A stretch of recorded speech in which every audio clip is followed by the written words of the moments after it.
Hello, everybody. Welcome into the Fantasy Pros Dynasty Football Podcast. I'm Ryan Wormeli, joined as always by Pat Fitzmaurice and by Scott Bogman. Although we thought for a while we might not be joined by Boggs. Glad you could make it through the power outage there, Boggs. Yeah, appreciate it, and glad I can be on as well. And I'm way more fortunate than a lot of Houstonians, so there's still a lot of people without power. So I'm gonna go buy a lottery ticket. I am very, very lucky right now.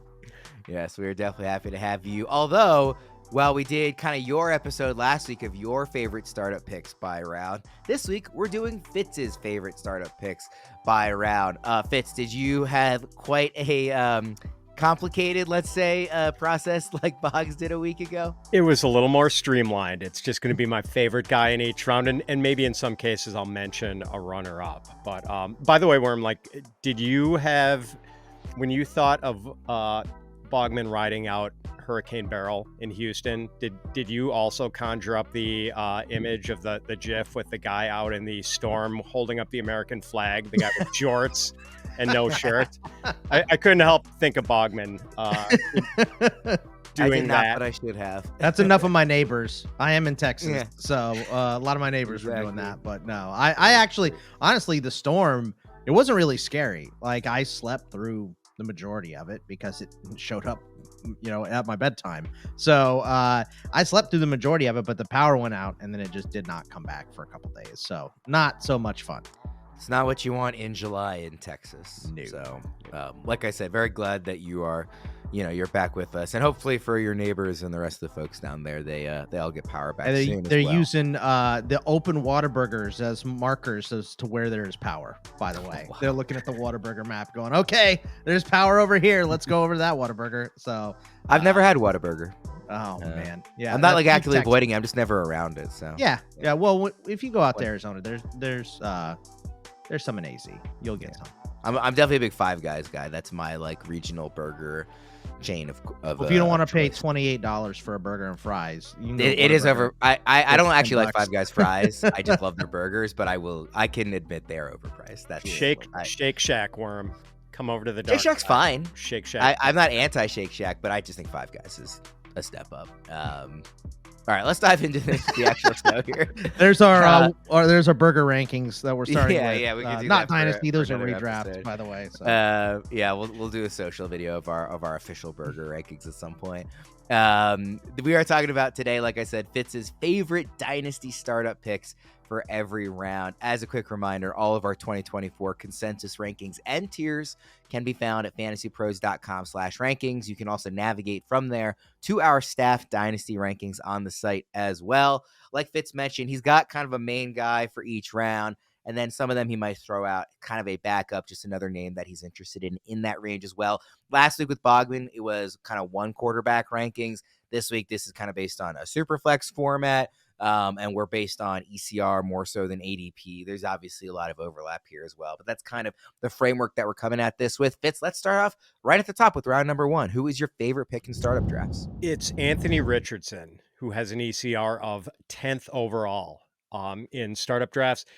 And Richardson is not the safest pick by any means in the first round. He's kind of risky. I mean, he barely played in his rookie year because of injuries, but he could be an absolute cheat code, and we saw that in his rookie season. There were only 2 games where he started and finished, but in those 2 games, he scored 21.9 and 29.6 fantasy points, good for weekly fantasy finishes of QB4 and QB2. Now, I've mentioned this before, but Josh Allen, the leader in fantasy scoring at the quarterback position last year, he averaged 0.36 fantasy points per snap. Anthony Richardson, albeit in a limited sample size, 0.43 fantasy points per snap. So he averaged 19.4% more fantasy points per snap than the leading scorer at the position. Like the upside is massive. And, Bogman and I, when Anthony Richardson was preparing to be drafted, we talked to Matt Waldman. And with Waldman's assessment, it wasn't that, and people had a lot of questions about Richardson's passing ability coming out of college. It wasn't that he was raw as a passer and processor. It was just that he hadn't had much experience. And like really good on the whiteboard and film work and like knowing how to manipulate safeties with his eyes and like really good at all that stuff, just needs more reps. And so there is the potential that he is just a monster in 5 years, because we know what the rushing potential is, and it's glorious. I wanted to ask you philosophically, Fitz, and this is as good a time, with a guy like Richardson to get into it as any during today's conversation. Of your first 7 rounds, 6 of them are rookies, and just as a spoiler for what's to come, and then Anthony Richardson is the non-rookie. So that feels like a lot of inherent risk baked in. When you are approaching a dynasty startup, are you more willing to kind of take on some risk of guys we haven't seen before? Obviously, the upside is enormous. And so it's clearly like, ceiling versus floor and risk versus reward. But it's a lot of guys that are inherently risky by virtue of the fact that they are rookies, or, we know what the risks are with Richardson. So is that something that you're pretty comfortable with in a dynasty startup where if it doesn't pan out, you're stuck with these guys for a while? Yeah, my philosophy on dynasty startups is pretty much imprinted all throughout my picks for this. Like, I am never a win in year 1 guy. I just don't play that way. I'm generally a win in year 2 guy. And sometimes I'll do more like a productive struggle approach where I'm hyper focused on youth. And, youth is like, I feel like has to be weighed heavily in drafts. And, Bogman and I have had this discussion in many different iterations during this show. I'm an ageist in Dynasty, and much more of an ageist than Boggs is. And Worm, just to preempt your question, yes, the irony is not lost on me that the old guy on the show is the raging ageist. Your words, not mine. So, yeah, I mean, like, I am going to be heavily youth focused in my startups. But like, I want plausible upside. I'm not just taking any rookie willy nilly. And there's some cases where I do have a couple guys on this list who are in their mid to upper 20s, but for the most part, I'm going to err on the side of youth. Bogman, what do you make of Richardson? So this season, if you're drafting a startup, I have, for the first time ever in Superflex, kind of pushed QBs down just a little bit because there is a glut of them this year. And I think the draft class obviously helped that a lot. So I have Richardson like just a couple spots below ECR and into the second round, but I have no qualms with taking a QB in the first round. And Debro has said this a lot when we've had him on the show, and Fitz has said this, and it's kind of a moniker of Fantasy Pros. You draft your QBs and you trade for every other position in Superflex because it's just so difficult to trade for a QB. You are always overpaying every single time you have to acquire one. So, while I don't have Anthony Richardson in my first round, I completely understand taking that upside and just taking a QB if you're lower, even in the first round, because most of the time my strategy, I want QB. So for that reason, I want to pick early in the first round because I just want to get one of those secure, good QBs I know is good for a long time, and then see who falls back to me, and I'll take my risk in the second. But I don't have any qualms with getting a quarterback at any point in the first round. I don't want to compare from your list last week in every single round, Bogman, It's but different. I do want, yeah. But I do want to ask, because yours wasn't super flex, who would be your favorite quarterback to target in a super flex where you would be hoping to get a quarterback ideally in the first round? Is there one that you like to value best in startups? I mean, I just want as high a pick to number 1 as I can get because I want Josh Allen, Lamar Jackson, Mahomes. I want one of those 3. So I want to pick as high as I possibly can get in Superflex to get a guaranteed quarterback that's really good and young. And Fitz, if you're not going in the direction of quarterback in the first round, do you have a favorite dynasty startup pick? Yeah, my runner-up in this round was Jamar Chase, and he would be my 101 in a 1 QB dynasty league. We talked about it last week too. Like, you really can't go wrong with like Chase, Lamb, Jefferson. Like, right. It's a lot of dealer's choice. I'm totally with you on Chase, and I was totally with Bogman on Lamb. And just be very happy if you can get one of those if you're not going in the direction of quarterback. Let's go to round 2 here. And as I kind of teased, it's going to be a stretch of rookies here from Fitz. Not that I disagree with any of them. I just thought it was notable how many there were going early for you. So who's the rookie that you're looking at in round 2? Yeah, so I actually had a change of heart on this one, but I'm pivoting to another rookie, so it's not so as not to ruin your setup, Worm. I initially wanted Marvin Harrison, and we have Harrison 14th overall in ECR in Superflex startups. I'm pivoting to Caleb Williams, who we have 19th overall, and that rankings discrepancy is sort of inconsistent with our rookie rankings, where we have Caleb as the consensus 101 in Superflex rookie drafts. I guess maybe the difference between these guys and why I initially leaned Harrison, like there is no doubt in my mind that Marvin Harrison is going to be like a star, or at least a very good, rock solid wide receiver one for a long, long time. And you're getting him at the outset of his career. So a great asset if you can get him in the second round of a Dynasty Superflex startup. Caleb, I'm not quite as sure that he's going to be a superstar. I'm like 90% sure. Not 100% like with Marvin, but given the positional value there and how important quarterbacks are in Superflex, I think I have to live with that 10% risk and go with Caleb over Marvin here. I was going to ask why you had picked Marvin over Caleb, just given that it's super flex. I think Caleb is more likely to go in the first round of startups in super flex than Harrison is. I think Harrison will kind of settle into that early part of the second round. I think Caleb, there will be a lot of dynasty startup leagues this summer where he's going in the back half of the first round, just given a pure like upside generational prospect. It is a quarterback. Like I think a lot of first rounds will be kind of those three receivers we mentioned, and then Caleb has like about QB 9 or so, like the 9 quarterbacks. I think will be a lot of first rounds.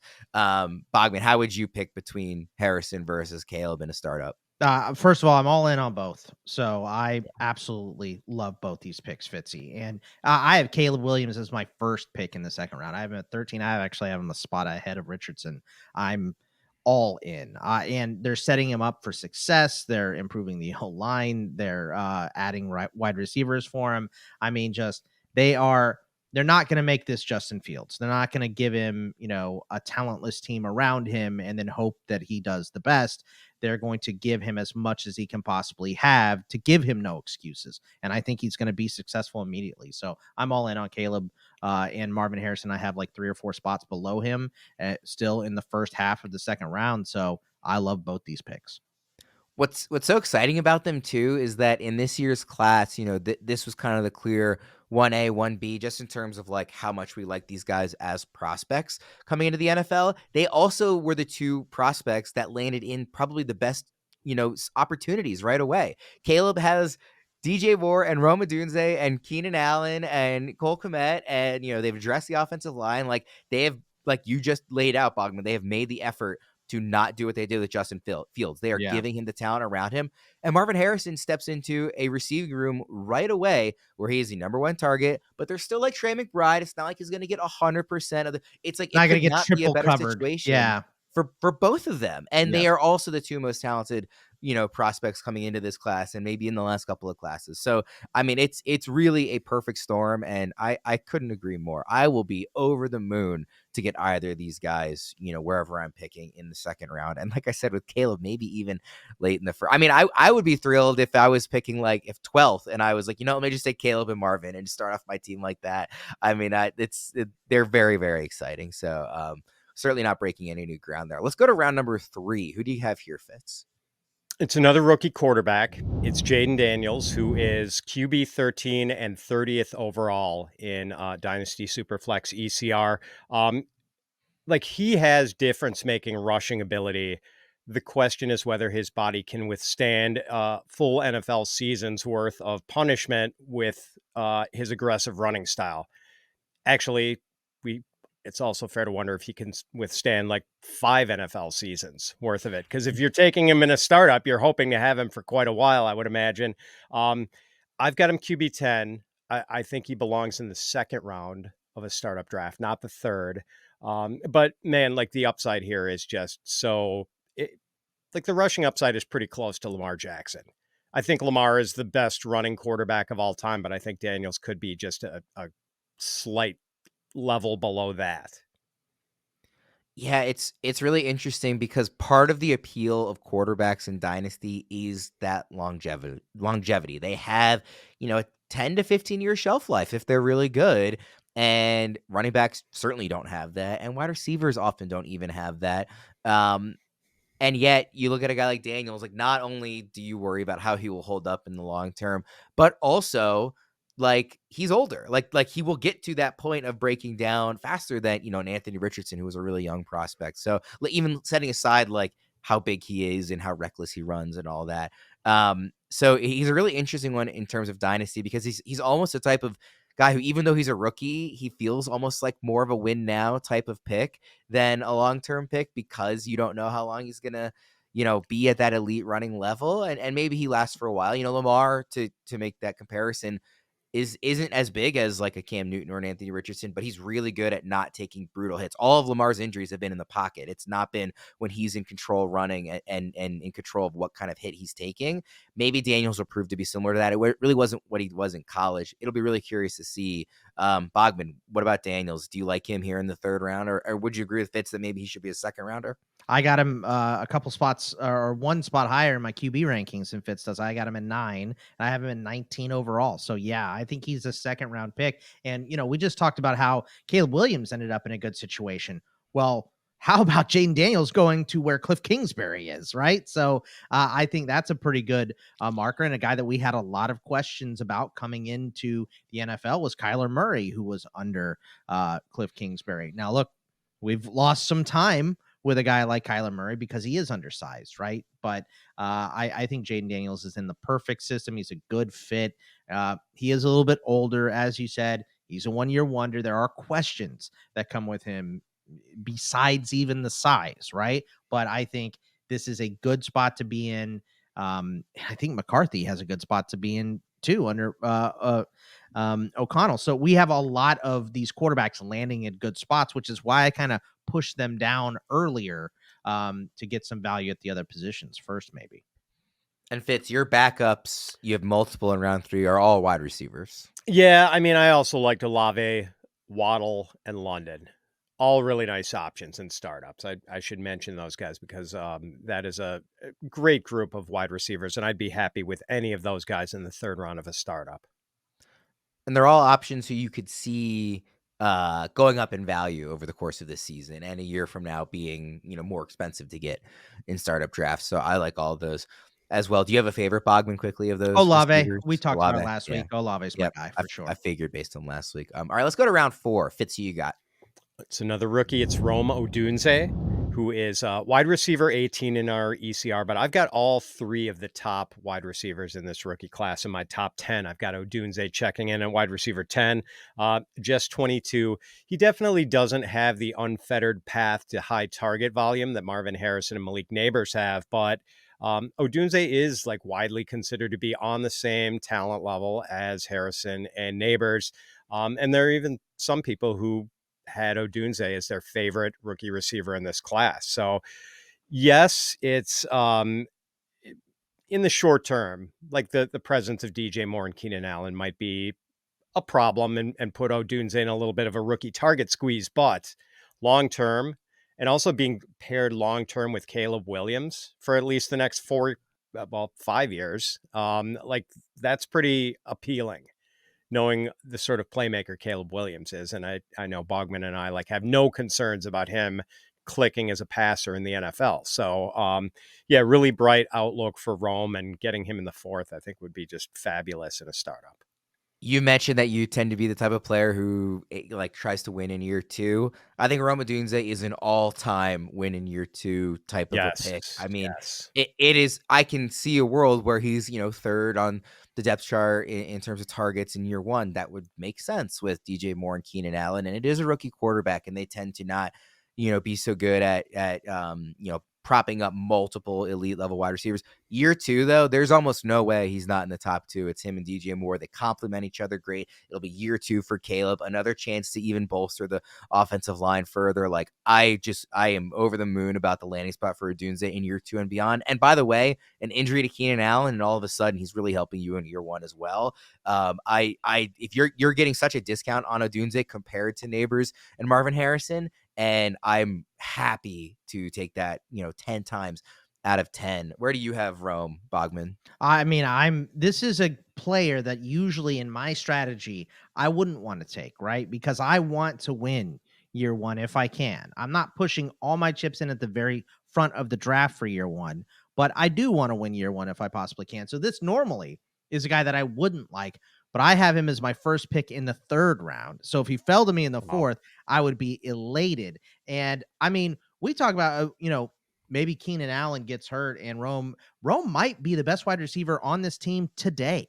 There's a possibility that right now he is already the best wide receiver on this team. That is how much upside this guy has. He got Larry Fitzgerald comparisons coming out of college and going into the pros. And, I think we push him down a little bit because Marvin and Malik are both so good. But if he was in last year's class, he would have been number 1 with a bullet by a wide margin. So I think he gets pushed down a little bit. I would love to have him even before this. So this is absolutely a pick I would make because the upside is just so enormous. It cannot be ignored for Odunze. His talent is crazy. I mean, if you throw the ball in his area code, he is coming down with it. Yeah, 1,639 yards last year. I mean, 92 catches. I love the pairing with Caleb so much. There's nothing about Rome Odunze that I don't love. And he would be among my favorite picks in the 3rd round. So that whole division could be in shootouts. Round 4. Yeah. Yeah, it's the Lions and the Packers and the Vikings all have good offenses too. And now the Bears are coming in with a swinging offense. This could be a lot of fun. Really fun division to watch. The old school pound and ground division is going to be lighting it up for the next high flying now. Fun, yes. Yeah, for sure. No, I'm all in. And like I said, this would be, I think, a great pick in round 3. So the fact that ECR has him round 4, please take advantage if you're in a startup. It's a screaming value in my opinion. Let's move to round 5, Fitz. Which rookie do you have here? Well, just a minute ago, Bogman was talking about all the rookie quarterbacks who landed in really nice spots. And let's talk about the one who didn't, Drake Maye, going to the downtrodden New England Patriots. But still, Drake Maye, size, arm talent, mobility, he is the total package as far as quarterback prospects. Big time rushing upside that I think maybe people are sleeping on here. Not quite Jayden Daniels type rushing upside, but maybe not all that far below. He's an aggressive runner. I also kind of like the bloodlines, father and it's either 2 or 3 brothers who are all either were or are college athletes, including Luke Maye, who was a really good basketball player for the North Carolina Tar Heels. Turns 22 in August, still only 21. So yeah, I like Maye here. I think he's going to be a foundational quarterback in super flex leagues, a guy you can really count on. He's QB 18 in our ECR. I've got him at QB 15. I think that's maybe even a little conservative. Runner up here, by the way, in the last round, it was Devontae Smith. I should just mention this round, it's Jordan Addison, who Bogman and I both really love. Maybe a little messy right now with having Justin Jefferson ahead of him on the depth chart and the Vikings being in a transitional state at quarterback. But Addison's talent, it is manifest. He is a really good player. And I don't think, 10 touchdowns, he was maybe over what the touchdown expectation was last year, but I think he's going to be defying expectations throughout his career. He's that good. I really like Addison, the player. I do think, particularly with the quarterback situation for year 1 in Minnesota, I think there's a decent chance that he might lose value this year in terms of how the dynasty market, approaches him. But he would be somebody I'd be really interested in buying in on a year from now if he does lose some of that value. Talking about Jordan Addison. On Drake Maye, obviously, Bogman, this is something that we talked about a lot during rookie draft season, immediately following the NFL draft. And, even leading up to that, we're asking the question, if he goes to New England, how much are we going to drop this prospect who we really like as a prospect, but it's just the worst case landing spot. It's really hard for me to not think back to CJ Stroud a year ago. And I do not think Drake Maye is CJ Stroud. And I cannot emphasize enough, I'm not making a comparison between the two, but as a poor man's version of that scenario where he goes to an organization that we think is kind of listless and is going to really, dampen his value, and he makes it valuable by virtue of how good he is. can Drake Maye do something, a facsimile of that in New England? Yeah, I think he can resurge this offense for sure. And, Belichick is gone. They're hitting the reset button here, and they added some talent to the wide receiver room as well. They extended Ramondre Stevenson, so they're serious about keeping him being a big part of the offense as well. So, they're building. They're not in the complete right direction, but we all thought the Texans were going to be miserable last year, and they weren't. They had a couple guys step up in the wide receiver core. The offensive line improved. The run game got better with Singletary. Like, they made a big step in 1 year. So it's not impossible. We've seen it done before. And I the only thing that has me hit the brakes on Maye at all, and by the way, I'm way higher than this round in my rank on Drake Maye. So clearly I am taking him and Jordan Addison, we talked about last week, one of my favorite players. So, but the only thing that would put pause on me is that they said they're going to be real slow in the process of, getting Drake Maye out there. So how long do we see Brissett? How long is really slow? Is it 3 or 4 weeks? Is it half the season? That's my only trepidation, but I have him ranked higher than where he's going here. So obviously I'm in. And as far as Jordan Addison goes, I mean, I don't think he's going to miss too much of a beat. He did all that production with Josh Dobbs and Nick Mullins and those guys at the end of the season. Obviously, Kirk Cousins helped him out a lot, but he also contended with TJ Hawkinson last year. So for me, I love both these picks, and I would be happy with either one. Hopefully, at this point, I've already secured my 2 QBs because that's the strategy I want to do. So I'd rather take Addison, but if I've waited and I've gotten some bigger talent, maybe I took Marvin Harrison, I would be more than happy to have Drake Maye as my QB2. Just to add on to what Bogman was saying about not knowing the timetable for Drake Maye in his rookie year, agree with that, although there's some people talking about maybe Drake Maye's rookie year being a complete redshirt year. I think that's absolute lunacy. There's no way they're not going to get this guy on the field this year. At least get him some seasoning. Yeah. Yeah, and I think Debro talked about how the Patriots could be maybe better than people think because their defense is legitimate and maybe they've got more. They're not quite as bad on offense as some people expect. But I mean, even if the Patriots get off to a 4-3 start, this team doesn't have any serious AFC championship game aspirations. They are going to get Drake Maye on the field sometime by the end of October. Well, and as another guy similar to Odunze, where you can very easily build the case for year 2 is going to be a huge step up. I mean, let's say they draft whoever your favorite, let's say they draft Luther Burden or whoever your favorite 2025 receiver is in the first round next year. All of a sudden, it's okay, he's got let's call it Luther Burden and Jalen Polk and Javon Baker. Let's just say one of those guys works out. 3. Exactly, and it's another year to address the offensive line in the draft. I think there's a really clear path to year 2 being a huge, rocket ship pointed up right direction for Drake Maye. So as a year 2, trying to win a year 2 guy, I really like that.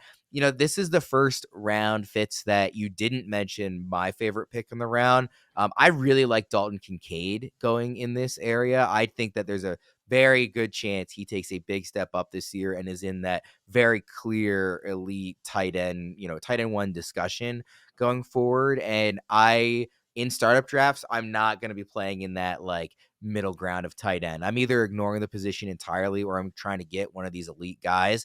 And Kincaid is going latest of the guys that I think can be elite, except for the guy that you have in round 6. I was going to say, why talk about Kincaid in round 5? A fine pick, by the way, but when you can have Brock Bowers in round 6, who coincidentally I just took in the 6th round of the Scott Fishbowl draft. Yeah, I mean, Bogman and I both love this guy and think it's funny, the narrative around his landing spot and how negative that has been, has really sort of obscured, I think, the impact Bowers could make right away. He is a remarkable talent, just extraordinary with the ball in his hands. And he's really good at getting open and he's really good at catching passes. If he's not completely wide open, vice grip hands, fantastic after the catch. He is the total package and he's my tight end 1 in Dynasty. I'm that sold on how good he is. And I'm not as sold on any of the other young tight ends or, they're older and we can't put Travis Kelce or Mark Andrews as our tight end ones in Dynasty anymore. They're just sort of on the wrong side of the age curve, especially Kelce, obviously. But yeah, and Bowers doesn't turn 22 until mid-December. Like, he is a young un, and oh man, like I get goosebumps thinking about this dude's future. For the record, you said you and Bogman really like Bowers. I also really like Bowers. Like, I'm not trying to Not trying to exclude you, Worm. Yeah, but we Brock built Bowers this fan club. You've been on the trade for a while. I just, I was during a lot of rookie drafts saying I don't understand why Bowers is now falling outside the top 8. Like this, Yes. I do not care about the landing spot enough to take away from the generational prospect that he is. Yeah, I thought I was the cult leader, and then Fitz came in with the number 1 overall ranking. I couldn't put him ahead of Laporta or McBride. That's the group you should be taking your number 1 tight end out of, though. And if they fall to this range, this is the spot. And I have, I'm absurdly high on Brock Bowers. So I think maybe in the overall, I have him higher than Fitz, but Fitz has him at number 1 for tight end. So it works out. We're both leading this cult of Brock Bowers, and we will not back off for anyone. The one thing I would say, just quickly as an aside, because you mentioned like Mark Andrews and Travis Kelce not belonging, the gap in age between Kelce and Andrews is wider than the gap between Andrews and Laporta. Like, Mark Andrews is only 28, so I wouldn't put him in that same bucket as Kelce. Like, if you're in win now mode, like Mark Andrews, I think can still be good for like a few more years here coming ahead. Would I rather have Laporta or McBride or Kincaid? Like, yes. Like, I'm not saying Andrews should be number 1 in Dynasty, but I think he's in that middle ground, right? Like, I wouldn't bucket him with Travis Kelce in terms of the age. It's funny that you mentioned that, because I actually have him like in my Superflex rankings. I have him like as a like in between the group of the young guys and the group of the old guys. He's kind of in his own space for me, Mark Andrews. And I think that's right. And if you're in like a tight end premium format, like I would be very happy to be aggressive to get Mark Andrews in a startup. Where I would not feel that way with Kelce. Like with Kelce, I think the age is prohibitive in dynasty startups. With Andrews, it's more just, okay, this is kind of going to shape the type of team I'm trying to build, if I can make that distinction. Just a quick recap of the early round targets. Round 1, Fitz likes Anthony Richardson. Round 2, Caleb Williams / Marvin Harrison Jr. Round 3, Jayden Daniels. Round 4, Rome Odunze. Round 5, Drake Maye. And round 6, Brock Bowers.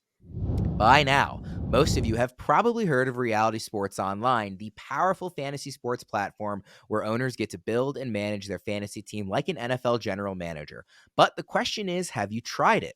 It's time to go see what all the buzz in the Dynasty community is about. Free agency, multi-year contracts, a rookie draft, multi-team trades, franchise tags, contract extensions, first-round rookie options, automated contract and salary cap functionality, and much, much more. Think it sounds complicated? It's not. The best thing about Reality Sports Online Fantasy Front Office is that it doesn't take any more time than a standard league. It just requires more strategy. Think you're among the fantasy elite? Well, this is the platform to test your mettle. Still not sure? You can test out your general manager skills for free in a mock free agency auction. If you like what you see, use promo code FANTASYPROS to receive a 10% discount on your team or league today. That's promo code FANTASYPROS to receive a 10% discount on your team or league today. Fantasy just got real at realitysportsonline.com.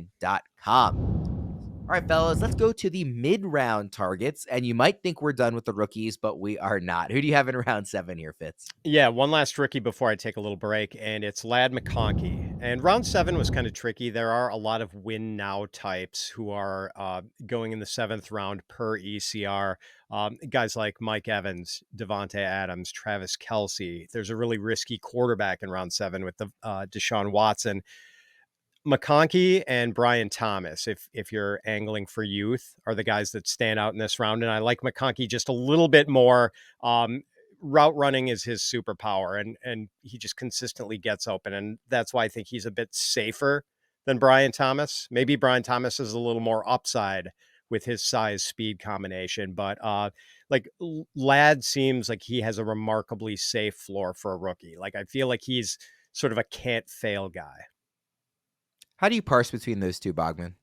Between Ladd and Brian Thomas, Yeah. it's real close. I would say that Ladd ended up in, probably not the better spot in terms of pass attempts, but the better spot in terms of opportunity. I do have them 25 and 26 on my wide receiver overall rankings for Dynasty. So I do have them razor thin, but I do give the slight edge to Ladd because, I think Herbert's going to pass more than we give him credit for. I know Jim Harbaugh wants to run the ball. Greg Roman wants to run the ball. That defense is not fixed. And I don't think it's going to change overnight. So I do think they're going to still have to get in some shootout. So Herbert's going to have to sling it. And I think McConkey might be the best option right now on that team. So you might have a ton of targets immediately, whereas Brian Thomas could be eased in. Obviously, Christian Kirk's still there. Evan Ingram has a big role. ETN is the main focus. So I think Ladd could be their number one piece on offense this year. I don't know if Brian Thomas he's really good. I don't know if he has enough to do that with those guys around him in year one. I think he could easily be the number one piece on this team for a while, but I would rather have Ladd right now. Yeah, I think I probably prefer Thomas, like if I'm going for a longer build. I mean, Ladd is almost similar to Jayden Daniels, where even though he's a rookie, he feels like more of a win now type of player because, like, who else is going to get targets in that offense? Even if they don't throw at a very high volume, he will be the main target getter, possibly even as a rookie. And he's really talented and paired with a good quarterback. So for this season, I would much rather have him over Thomas. But long term, I think longer build, I might prefer kind of that prospect profile with Thomas a bit more. But it's a very difficult, like, 1 versus 2 between the two of them. I on a different day, I might be convinced of going in a different direction and flipping those guys. Let's move to round 8 and a teammate of Brian Thomas's. Yeah, and we're going to break the rookie streak here with Christian Kirk, who not only not a rookie, but an old man of 27 years old. So I don't love the 8th round. This is kind of a tough part of startup drafts, the 7th and the 8th, at least based on ECR. Christian Kirk played only 12 games last year, but he averaged about 65 receiving yards a game, which was pretty much right in line with what he averaged as in his first year in Jacksonville, about 65 yards a game. The difference was first year in Jacksonville, didn't miss a game, and 65 yards a game works out to 1,100 yards.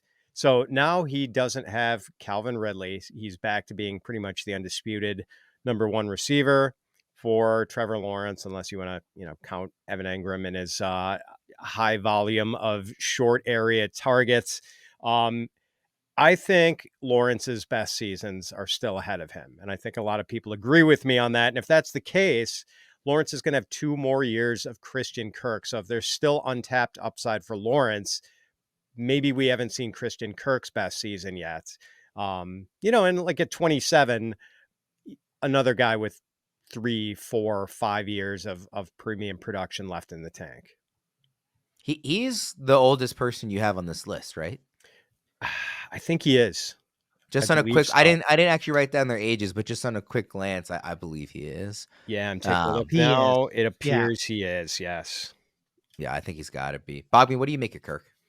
I'm out. This is the first one that I'll say that I'm not going to take Christian Kirk. And look, I've been a Christian Kirk hater since he was at A&M, so not a surprise there. But he has consistently underperformed. 1,000-yard season, right? 1,108 yards in 22. Last season, he missed games again.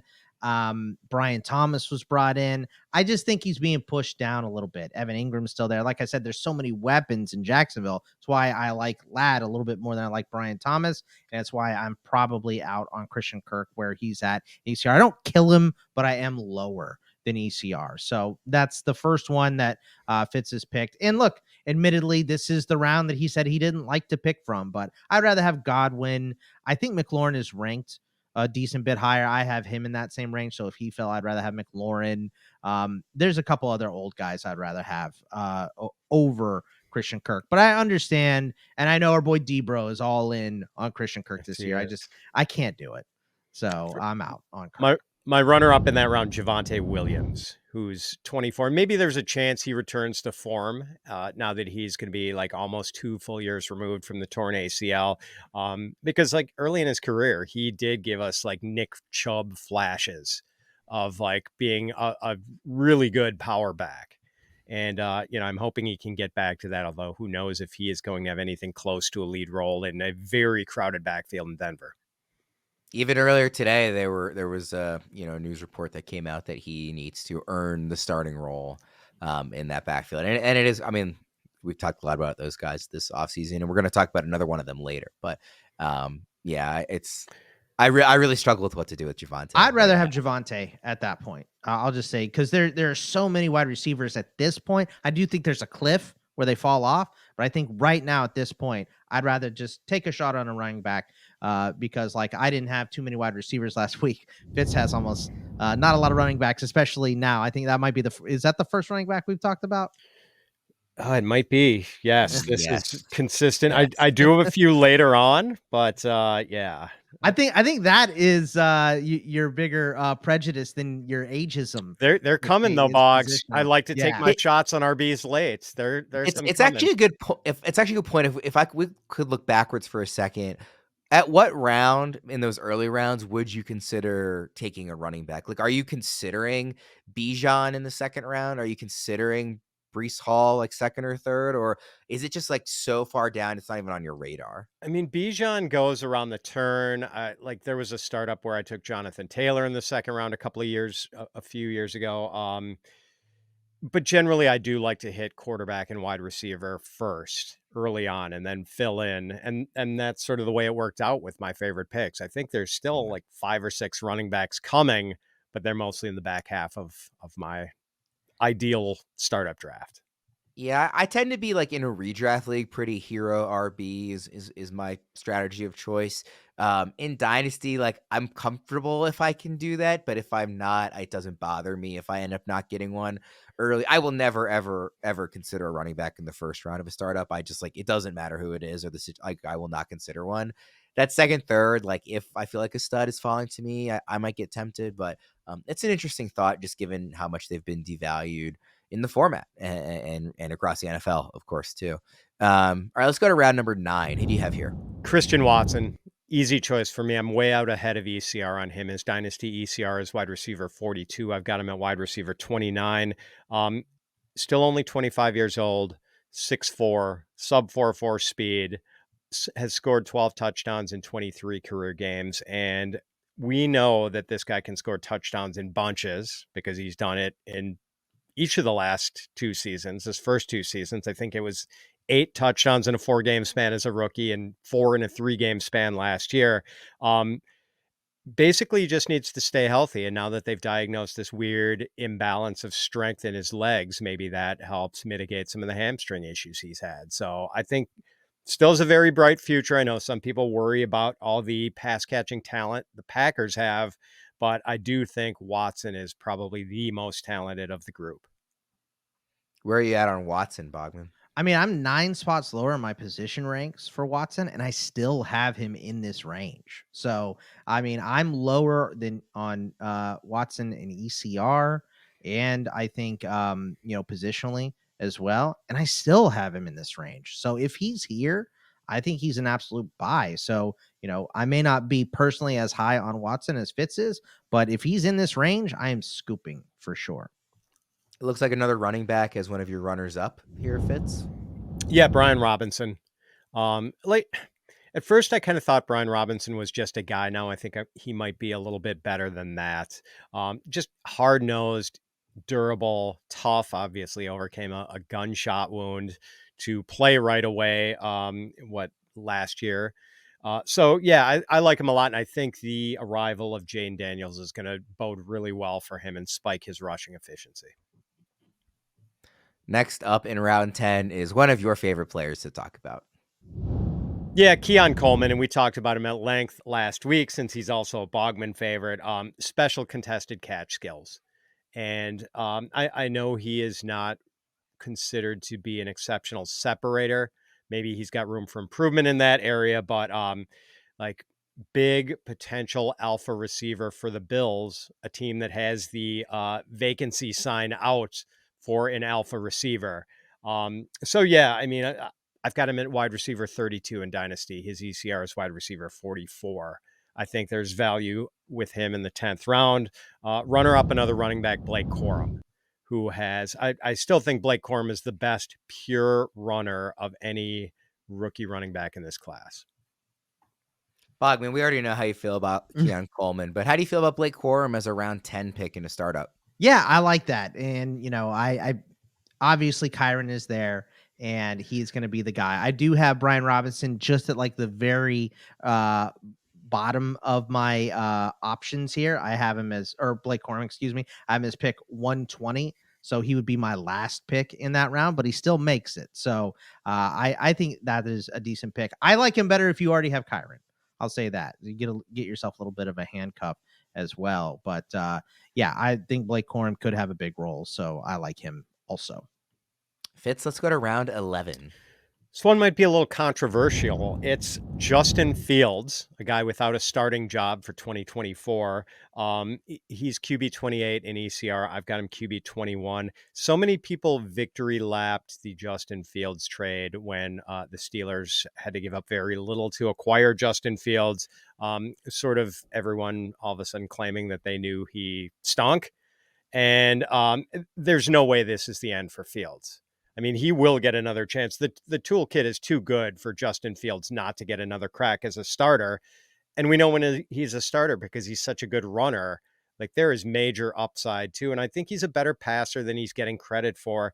Really, the one thing he's got to overcome is his proclivity to take sacks. He just takes too many sacks. I mean, a sack is a drive killer, and Justin Fields has been taking sacks by the bushel full. So he has to fix the sack issue.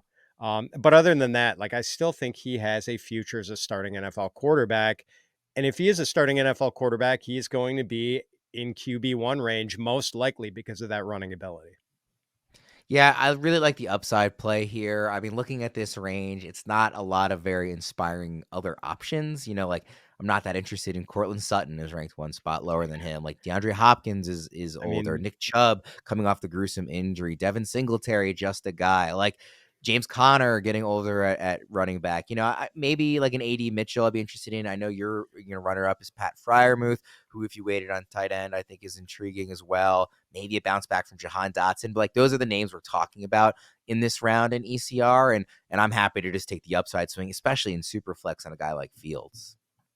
I couldn't agree more. I could not agree anymore. Like, you just take a shot. I mean, if he doesn't make it, okay. But we said before, you draft your QBs and you don't trade for them. So let's say you have two already. You take a shot on Fields and he hits. You can now trade him to improve your team somewhere else. So I think he's absolutely worth this risk. The upside is high. And when he's out there, even though he is a bad NFL quarterback, he still puts up good fantasy numbers. So, I think the thing that I'm most confident in is that Russell Wilson sucks and will not be the starter the whole year for Pittsburgh. So Fields is going to get another shot this season, like Fitz said. So I am more than willing to take the shot. I have him way higher than his ECR. I have him in the 60s. So I'm taking a shot higher than this on Fields. And I absolutely, if he fell here and his ECR is so low right now, you don't have to take him where I have him ranked. You can take him here.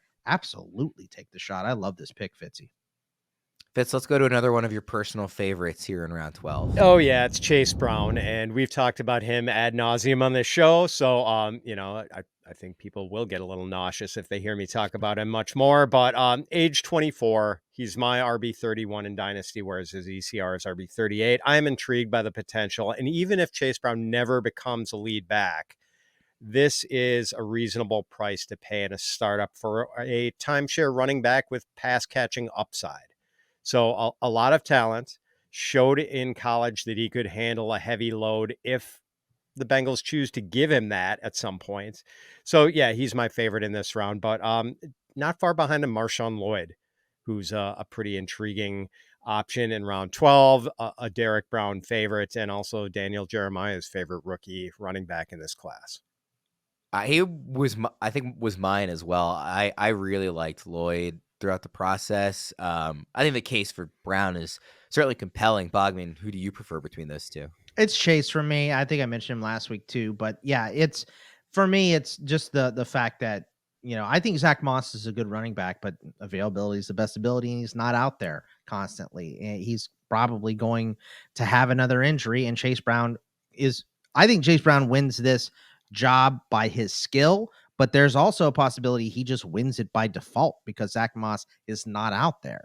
So I think Chase Brown's opportunity this season is enormous. Marshawn Lloyd, I only have him 8 spots lower, although I do see them in a little bit of a different light because, Marshawn Lloyd is definitely waiting for Josh Jacobs to go down to have a big role. And, they paid him. He's going to be there for a little bit now. So I think he's going to be a nice B back, kind of like Blake Corum is right now. But I still like him in his role because, and Fitz is just been in my brain recently. I actually lowered Josh Jacobs in my overall rankings this week because of Fitz mention about LaFleur and how he does not like to give a single guy all the carries. He likes to split these guys up. So Lloyd is going to have a heavy role. Fitz, I'm really intrigued by your pick here in round 13, unless you changed it again. It's Dontayvion Wicks, and you've already had Christian Watson as one of the options. You had Jayden Reed as a runner-up in an earlier round as well, so that's a lot of investment into the Packers receiving room. It is, and certainly if I'm in a startup, I'm not coming away with 3 Green Bay Packers receivers, but in a vacuum, they are my favorite picks in the individual rounds where they're going, at least according to ECR. Yeah, Wicks, I mean, he is the target competition is the obstacle here, but he came in as sort of an under the radar rookie last year and averaged 1.94 yards per target and 10.0 yards per route run, which are fantastic numbers, really passed the eye test if you watch every Packer game carefully, as I do, tied to a good young quarterback. And Matt LaFleur has made the comparison, saying that Wicks reminds him of Davante Adams, which is obviously remarkably high praise. So I'm intrigued, like at wide receiver 13, it won't be a catastrophe if Wicks doesn't work out or if he is a wide receiver 3 on whatever team he's playing for the rest of his career. But I do think there's higher upside than that. And yes, like he is probably going to be hard pressed to see even 100 targets this year. But if he can eventually get some breathing room in a wide receiver core, on a wide receiver depth chart where there isn't as much target competition, maybe he could shine. Like the talent is there. I think we saw that last year. Bogman, do you have a favorite value among the Packers receivers in startup drafts? It's probably still Watson for me because Reed is going pretty high, and I'm actually one spot lower than this round for Wicks. I have him at 157. I think this round it goes to 156. So this is one of the 3 of the 20 picks that I officially wouldn't agree with, quote unquote. But I have no issues with taking a guy with this type of upside this late. The other guy in this round I didn't like so much because I hate the offense. But Wicks is fine in this range. He could be a good value. This is where we divest, Fitz and I, right? I want a guy that's going to help me win more now, that's going to be productive this season. So like, even if my team is bad, if I take a player like that, I can probably trade him, right? To a contender. If that player is good, you kind of, at this point, you are throwing more darts though. So if I don't see a guy that I think is guaranteed to be good, I'll throw a dart, and Wicks is definitely in that range. So I don't hate the pick. I'm with you on Watson, kind of out of the 3 being the value I'm most interested in. Among the Packers, I think Reed is going a little rich for my blood. And Wicks I'm intrigued by as well. But yeah, I think Watson's kind of the best balance there. By the way, that other name that you referenced that I don't think we mentioned, Roman Wilson, is Fitz's backup here. Who love the player, hate the possibility of production because of I hate Arthur Smith. So, and I'm a self-hating Steelers fan. So there you go. Of course. Fitz, any quick thoughts on Wilson? No, I just really like him. And, I'm not as terrified by the specter of Arthur Smith as Bogman is, although, Arthur Smith, not my favorite play caller in the league by any stretch of the imagination. We've got one more mid-round target here, at least as designated by our producer. So round 14, Fitz, who you got? Yes, another favorite son of the Fantasy Pros Dynasty podcast. It's Khalil Shakir, who has an ECR of wide receiver 68, but is my wide receiver 58, age 24, had a nice little growth season in 2023, only 45 targets, so a really small sample size. Of course, the Bills still had Stephon Diggs and Gabe Davis then, but Shakir in those limited target opportunities, 13.6 yards per target, which is just crazy. And was graded pretty well by PFF in their grading system. Now there is opportunity galore. And what's nice about Shakir, he has inside outside versatility, so I'm not too worried about the Curtis Samuel effect on Khalil Shakir. But I will be honest, I do wish Shakir was just their set it and forget it slot receiver. That's not going to be the case most likely. And Shakir was in the slot, I think, 69% of the time last year. But I think he's good enough to be effective on the outside too. So really like him, and I'm kind of intrigued to see how the target distribution is going to look for the Bills in 2024. But I do think Shakir is going to be a prominent part of that passing game. Khalil Shakir, Bogman, what do you think? I like Khalil Shakir, but I like your other guy in this round more. I think he's more of a guarantee. It's the Bills round. It's Ray Davis is my runner-up. But I think if you're looking at the role between these two guys, Fitz, I think you would say, I know you don't like running backs, but we do know what Ray Davis is in this offense. He's behind James Cook. He's the next guy up for sure. And I like Khalil Shakir. I have him ranked, in this range for sure. So this is a green for me. But I think I'd rather have the running back because, I mean, they're even saying stupid Chase Claypool looks good in camp right now. So I don't know if they're just talking up all their guys, but they have so many options, Kincaid and Coleman and Shakir and Curtis Samuel. I don't know how that's going to suss itself out. I know what Ray Davis is. He's number 2 behind James Cook. And there's a possibility he could be a pretty good B-back for a while. So I think I'd rather have Ray Davis between the two, but I have them both in this range. Quick recap of the mid-round targets: Laube McConkey, Christian Kirk, Christian Watson, Keon Coleman, Justin Fields, Chase Brown, Dontayvion Wicks, and Khalil Shakir. Quick note on the Fantasy Pros Discord. You can join the Fantasy Pros Discord community, chat with other fans, and get access to exclusive AMAs that wind up on our podcast feed. Join the fun with Fitz and Boggs, Tuesdays at 5 Eastern, unless I'm filling in for Bogman when he's out of power. And with the Welsh and Erickson, Thursdays at 3 Eastern, I will actually be filling in for the Welsh on that one today. So be sure to check that out as well. Come get your questions answered live and be on the show and on the feed. That's at fantasypros.com/chat. Again, fantasypros.com/chat. All right, we'll go a little quicker through the late round targets here. These are kind of back end of the roster guys anyway, rounds 15 through 20. Who do you have in round 15, Fitz? Round 15, Kimani Vidal, a favorite rookie of mine, and he's kind of high risk, high reward. Well, not high risk if you're getting him in the 15th round, but the risk is that he gets cut. Like that could conceivably happen. There's also a pretty good chance that he opens the year as the Chargers' number 3 running back. If J.K. Dobbins is healthy, pretty good chance that he's going to be behind Gus Edwards and Dobbins.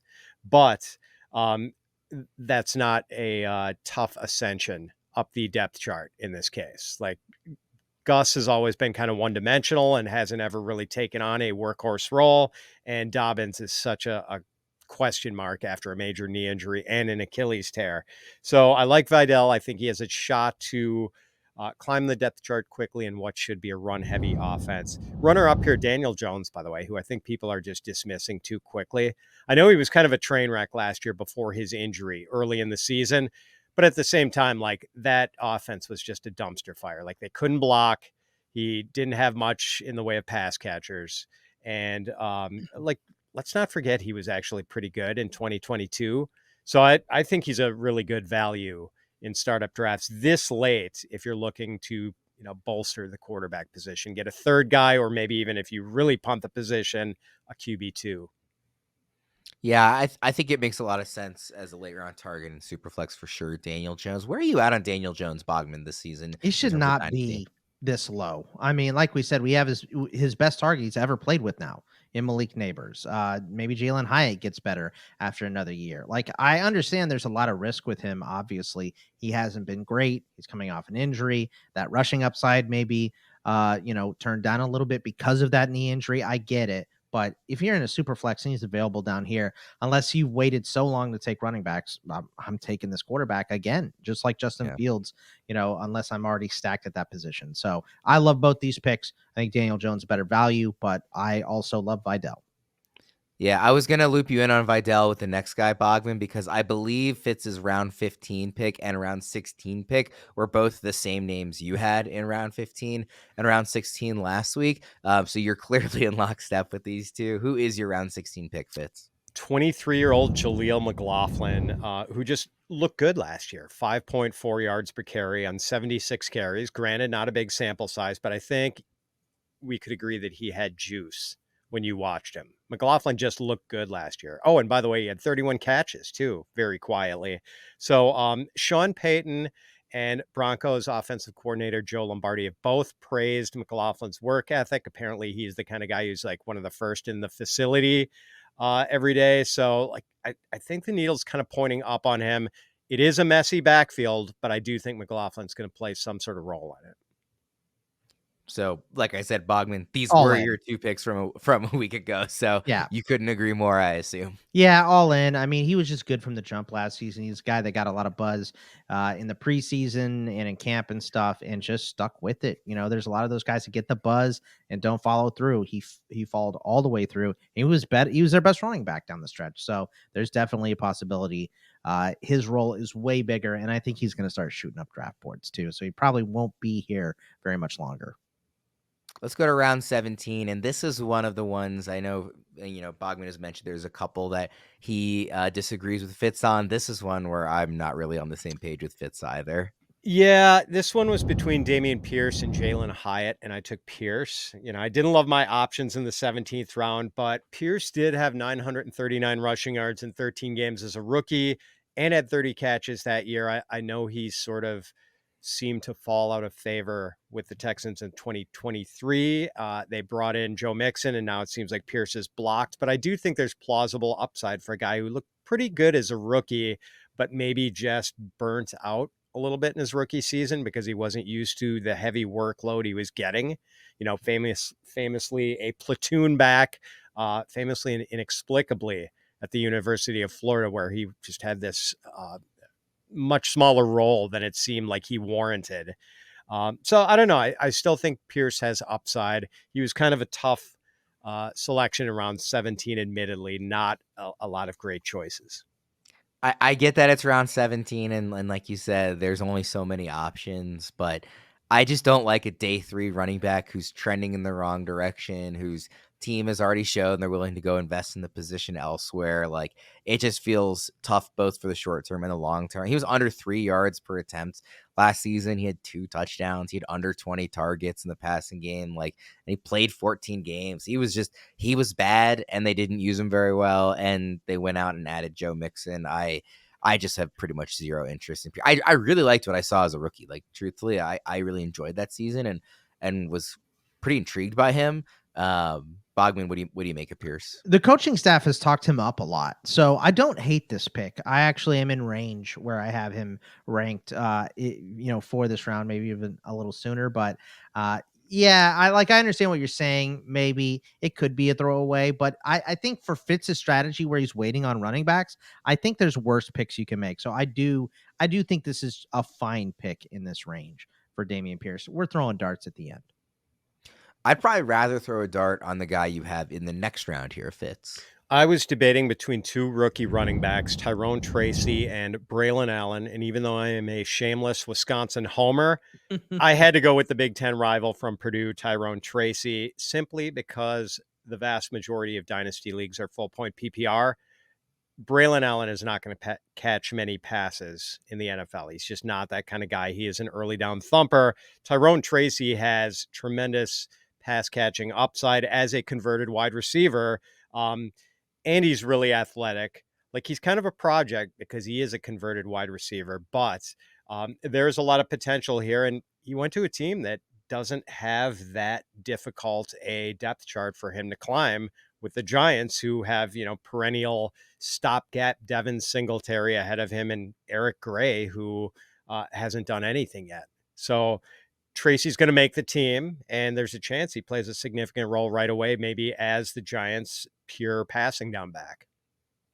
Bogman, did you have Tracy on your list last week? I can't remember. I can't remember if I had him on my list, but I have him 40 spots higher than the other running backs in this range. So I'm definitely higher on Tyrone Tracy as well. Like I said, in previous shows, this guy is going to be used. He could be the third down back. They could put him in the slot. He played wide receiver before. They need weapons, and he's a weapon. So I think his role is pretty big to start, which is why I have him closer like to the 150s and the 190s. So I'm all in on Tyrone Tracy for sure. Fitz, let's go to round 19. Well, Worm, I wanted to pander to you and name Devontae Walker, the rookie wide receiver for the Ravens, but I had to go with a different rookie receiver. It's Luke McCaffrey. I think you made the right choice for the record. I think so, and it wasn't that close, in all honesty. Yeah. McCaffrey, very athletic and has great bloodlines, obviously. Dad, a former wide receiver, and brother, all everything running back. So McCaffrey started his college career at Nebraska as a quarterback, transferred to Rice, switched to wide receiver in 2022. So he's really been playing the position for just over 2 years. But he had 13 catches, touchdown catches in 13 games last year for Rice. Like, there is major potential, and the athleticism could help him ascend really quickly. Considering that he is just learning the ropes of the position, there is vast upside here. And I think if you can get him in round 19 of a startup, that's a steal. Bogman, any thoughts on McCaffrey versus Walker, or just on McCaffrey? I mean, I love Walker. I love McCaffrey. Walker. No, fine. You said it. You love Walker. Listen. The Ravens. Walker is fine as a dart throw. And actually, it's funny because we were in a rookie draft and Welsh was hitting me up. He's like, because we can draft some college guys too. In this one, he had the last pick in this draft because he won last year. He's like, help me out here, man. Who do I take? There's some college guys. I was like, man, throw a dart on Tez Walker. Why not? Like, they have opportunity there. Rashad Bateman sucks. Yeah. So I wouldn't agree with that. Well, there is opportunity there. Yeah, he can push Bateman off real quick. But McCaffrey, I have ranked much higher. I have him in the 170s. So I think he's way better than the rest of this group. Positionally, Boggs, where do you have him ranked in Dynasty? Let me take a look here. Let me go. I've got him 61. Luke, you might beat me. I have him at 69. Okay. So now you're ahead. You win. We have one pick left here around 20. Fitz, I'm a little confused because I don't see any kickers on your list. Can you? Oh, whatever. Hammer on me for making a point. Thanks, guys. Yeah, well, I didn't want to, I was high on Rodrigo Blankenship when he came to the league, and his NFL career fizzled quickly. We spent more time than we needed to on Dynasty kickers last week with Boggs' list. So. Yeah, so round 20, the ultimate dart throw round, I went with Dylan Laube.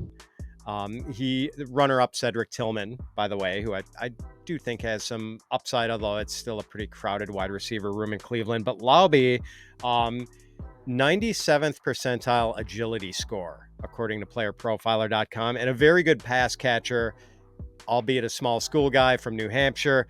He profiles as a passing down back, but maybe there's a smidgen of early down potential on a team where, it's Zamir White, Alexander Madison. I don't think it's going to be too hard for Laube to carve out a role as a passing down back here. They need to play Laube over. I hope they're not considering playing Madison on passing downs over Dylan Laube. So, I don't know if there is a great deal of ceiling for Laube, but to get a guy who could be a 50, 60 reception or running back in the 20th round seems reasonable. I think you had him too, maybe last week, Bogman. I had him in round 19. I just went back and looked because I knew I had him in there somewhere.